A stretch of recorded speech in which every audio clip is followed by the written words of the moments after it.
Looking back sa lahat ng na-achieve mo, sa lahat na sabi mo na nagbago sa buhay mo, ano ang pakiramdam na nagsimula lang lahat yan sa kulitan ng tropa? Hindi ko maisip paano ka sumali doon sa Mr. Suave na yon. Sinali ko ng mga kaibigan ko kasi may bibilin sila na project sa Raon. Oo. Ayun, yung sila Atan, ganyan. Tapos hindi ko alam na mananalo ako that time. Oo. Ngayon, ikaw nag-trip ka rin. Ayoko.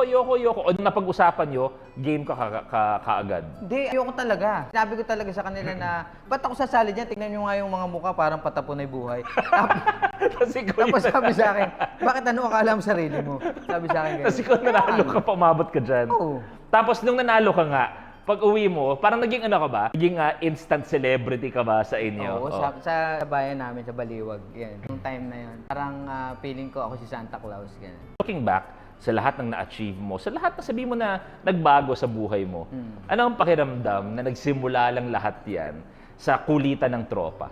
Sobrang masaya kasi hindi ko inaakala na talagang mangyayari yung mga bagay na yun at mananalo ako. Hindi ko inaakala na until now andito ako at kausap kita at naging kaibigan kita.